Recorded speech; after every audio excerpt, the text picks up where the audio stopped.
ولنقرأ ولنرتقي. یہ جملہ آپ یاد رکھیں. وَبِهَذَا تنہا ایک لفظ، تنہا ایک کلمہ، تنہا ایک ورڈ، لا تکفی فی التخاطب، یہ گفتگو کے لیے کافی ایک لفظ ہونے کے باوجود یہ پورا سینس کیسے دے رہا ہے؟ ایک لفظ کیا ہے؟ کافی ہے. فی الحقیقہ بکلمۃ والا اس کا مفہوم سمجھتا ہے کہ مجھ سے کہا گیا کہ نحمد ونصلی علی رسول الکریم وعلی آلہ واصحابہ اجمعین، اما بعد، اعوذ باللہ من الشیطان الرجیم، بسم اللہ الرحمن الرحیم، علم الانسان ما لم يعلم. السلام علیکم ورحمۃ اللہ وبرکاتہ. امید کرتے ہیں کہ آپ بخیر وافیت ہوں گے. آج النحو الوادیہ کا پہلا سبق ہے، پہلا درس ہے، جس کا تعلق براہ راست الجملۃ المفیدہ سے ہے، یعنی کہ کمپلیٹ میننگ فل سینٹنس.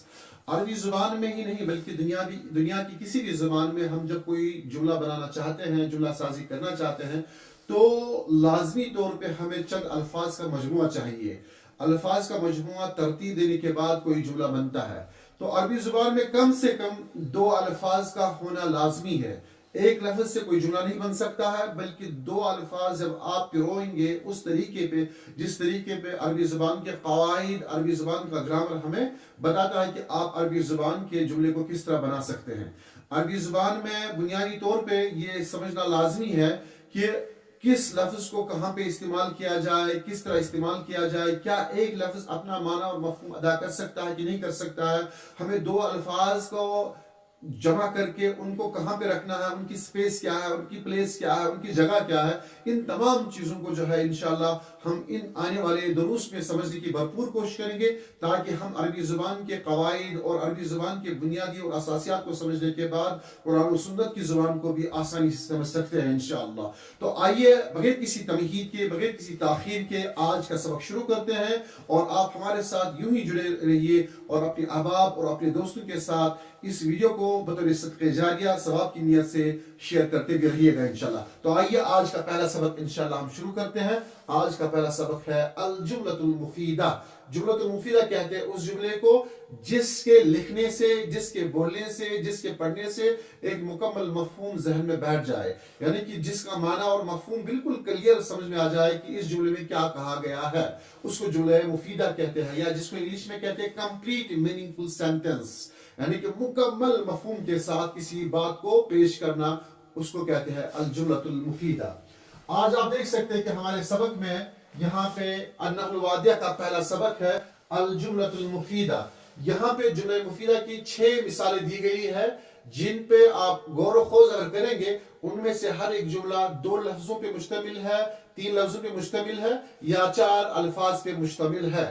تو یہ بتلانا مقصود ہے کہ جملہ کم سے کم 2 الفاظ کا ہوتا ہے، اس سے کم کوئی لفظ اگر پایا جائے تو وہ جملہ نہیں، وہ لفظ ہو سکتا ہے، جملہ نہیں ہو سکتا. لیکن آگے چل کر ہم دیکھیں گے کہ ایک لفظ کا بھی جملہ ہوتا ہے، لیکن وہ ایک لفظ کا جملہ نہیں بلکہ اس کے اندر کچھ الفاظ اور بھی شامل ہوتے ہیں اور وہ اپنا مفہوم پیش کرتا ہے. تو یہ آگے ہم پڑھیں گے انشاءاللہ. فی الحال آپ یہاں پہ دیکھیں البستان جمیل، پہلا جملہ ہے البستان جمیل. دوسرا جملہ ہے الشمس طالعۃ، اور تیسرا جملہ ہے شمع علی وردتن، شمع علی وردتن. تو یہ 3 جملے آپ نے دیکھے. یہاں پہ البستان اس کے معنی ہے باغ، جمیل کے معنی ہے خوبصورت، الشمس کہتے ہیں سورج کو، سن کو، طالعۃ کے معنی ہے طلوع ہونا، اور شمع کے معنی ہے سونگنا. شمع علی وردتن، علی نے ایک پھول سونگا.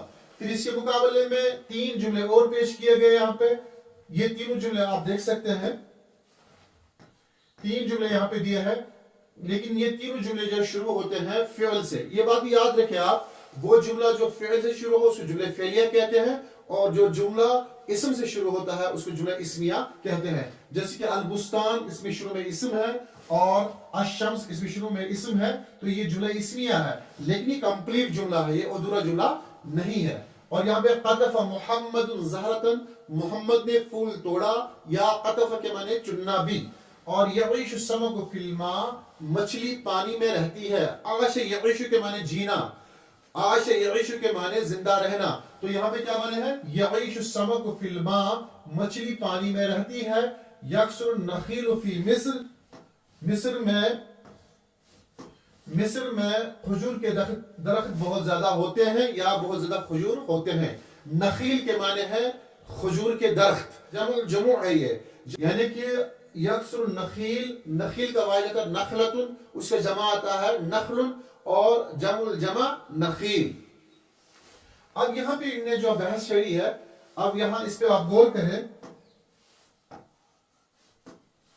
اذا تعملنا ترکیب الاول وجدناه يترکب من کلمتین، کہتے ہیں کہ جب ہم غور و خوض کرتے ہیں، اذا تعملنا، جب ہم دھیان دیتے ہیں، جب ہم غور و خوض کرتے ہیں کس پہ؟ الترکیب الاول، الترکیب الاول، پہلی ترکیب پر، جب ہم پہلی ترکیب پر غور و خوض کرتے ہیں، وہ کون سی پہلی ترکیب ہے؟ ترکیب، یہ ترکیب بولا جہاں پہ ہے جملہ، جب ہم پہلے جملے پہ دھیان دیتے ہیں، جب ہم پہلے جملے پہ غور و خوض کرتے ہیں، وجدناہ، وجدنا، ہم پاتے ہیں، ہو، اسے، یعنی کہ ہم اس جملے کو پاتے ہیں، کیا پاتے ہیں؟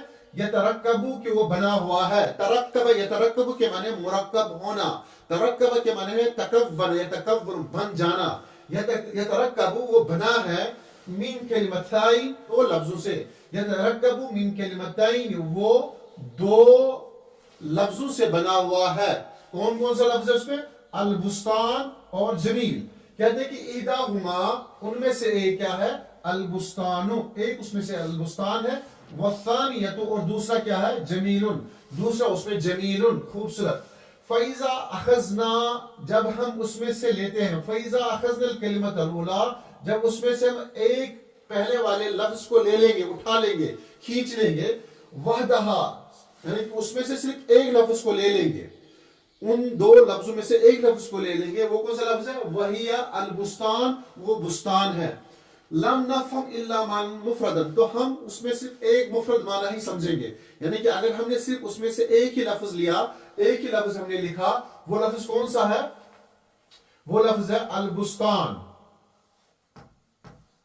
البستان۔ اگر ہم نے صرف البستان یہاں پہ بولا یا لکھا، تو سمجھنے والا، دیکھنے والا، پڑھنے والا، سننے والا یہ کہے گا ہاں باغ بولا، لیکن باغ کے بارے میں کیا کہا؟ خوبصورت ہے، چھوٹا ہے، بڑا ہے، نزدیک ہے، پھلدار ہے، اس میں پھول ہے، یہ کچھ نہیں بتایا، لیکن کہتے ہیں کہ جب اس کے بعد کہتے ہیں کہ لم نفہم الا معنی مفردا، تو ہم نے اس میں سے صرف معنی سمجھا، کس کا؟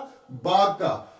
لا یکفی للتخاطب، یہ بات یاد رکھیے آپ، لا یکفی للتخاطب، وہ گفتگو کے لیے، کلام کے لیے، بات کرنے کے لیے وہ لفظ کافی نہیں ہے، یعنی کہ اگر ہم کس سے بات کریں گے تو ایک لفظ پر بات نہیں ہوتی ہے، بلکہ دو چند الفاظ، دو چند جملے بولنے کے بعد ہی ہم کسی کے ساتھ بات کر سکتے ہیں، تنہا ایک لفظ لے کر ہم کسی کے ساتھ بات نہیں کر سکتے ہیں، لہذا لا یکفی للتخاطب، وہ گفتگو کے لیے، ایک دوسرے کے ساتھ بات کرنے، تخاطب کے معنی ہے ایک دوسرے کے ساتھ ہم کلام ہونا، تو اس کے لیے کافی نہیں ہے۔ وَكَذَلِكَ الْحَالُ إِذَا أَخَذْنَا الْكَلِمَةَ الثَّانِيَةَ وَحْدَهَا، تو یہی معاملہ جو ہے دوسرے لفظ کا بھی ہے، کہ اگر ہم نے دوسرا لفظ بھی اسی طرح لیا، دوسرا لفظ کون سا ہے؟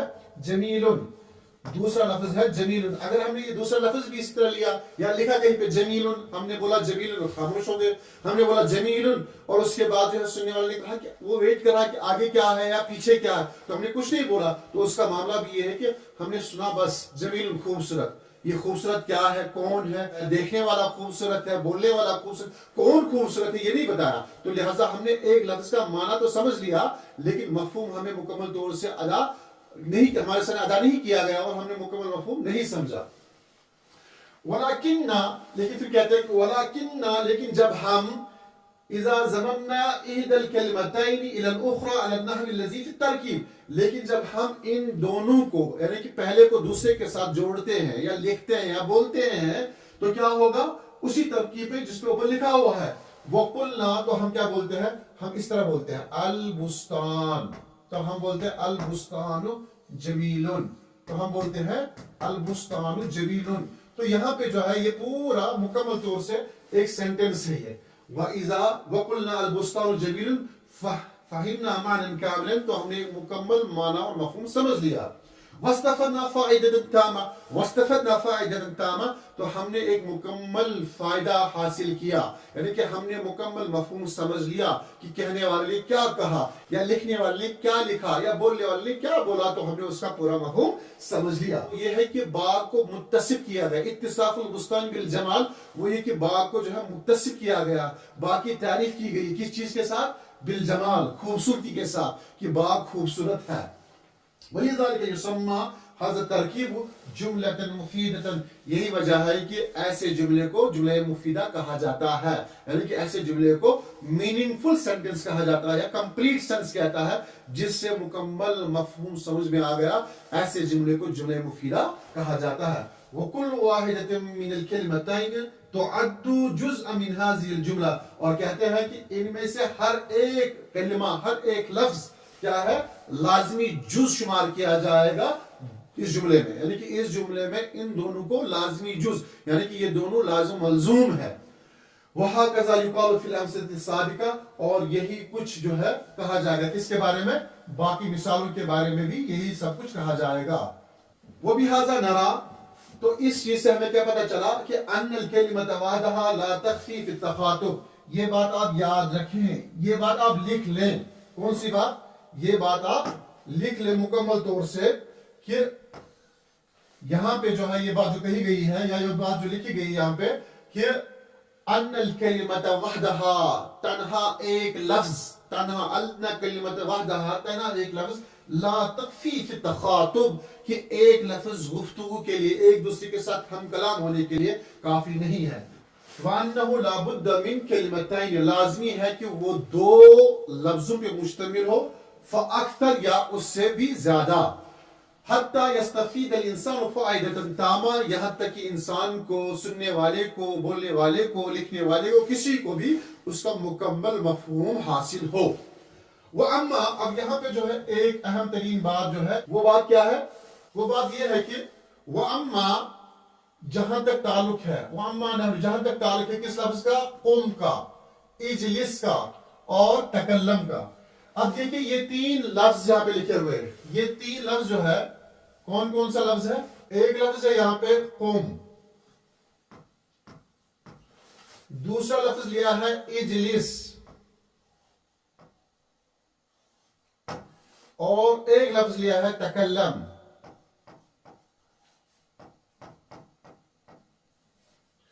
یہ تینوں لفظ ہے، ایک لفظ، دو لفظ، تین لفظ، بظاہر یہ تینوں لفظ جو ہے ایک ایک لفظ ہے، لیکن جب کوئی بولنے والا بولتا ہے قم، تو یہ تو پورا ایک جملہ ہو گیا۔ اجلس، بیٹھ جا، تو یہ تو پورا جملہ ہو گیا۔ تکلم، تو بات کر یا آپ بات کیجئے، تو یہ پورا جملہ ہو گیا۔ تو یہ کیا معاملہ ہے کہ آپ نے شروع میں کہا کہ کم سے کم جملہ دو لفظوں کا ہوتا ہے، دو الفاظ سے مشتمل ہوتا ہے، یا دو سے زیادہ ہوتا ہے، لیکن یہاں تو ایک ہی لفظ سے بات پوری سمجھ میں آ جاتی ہے۔ تو کہتا ہے کہ مما ظاہر انہ کلمۃ واحدہ کافیۃ فی التخاطب، اس چیز سے یہ کہ اس کا ظاہر اگرچہ ایک لفظ ہے، مگر کیا؟ کافیۃ فی التخاطب، یہ ایک دوسرے کے ساتھ گفتگو کرنے کے لیے کافی ہے۔ کیوں؟ فلیس فی الحقیقہ بکلمۃ واحدہ، فلیس فی الحقیقہ بکلمۃ واحدہ، حقیقت میں یہ ایک لفظ نہیں ہے، یہ ایک لفظ نہیں ہے، ایک ورڈ نہیں ہے یہ، بلکہ کیا ہے؟ وَإِنَّمَا هُوَ جُمْلَةٌ مُرَكَّبَةٌ مِّن كَلِمَتَيْنِ، بلکہ یہ ایک مکمل اور مرکب جملہ ہے دو لفظوں کا۔ اِحْدَاهُمَا مَلْفُوظَةٌ، ایک وہ ہے جو ملفوظہ ہے، یعنی کہ جس کو ہم منہ سے ادا کرتے ہیں، اور دوسرا کیا ہے؟ وَهِيَ قُم، وَقُم مثلا، وَالْأُخْرَى غَيْرُ مَلْفُوظَةٍ، اور دوسرا وہ ہے جس کو ہم منہ سے ادا نہیں کرتے ہیں، وَهِيَ أَنْتَ، اور وہ کون سا ہے؟ وہ انت ہے۔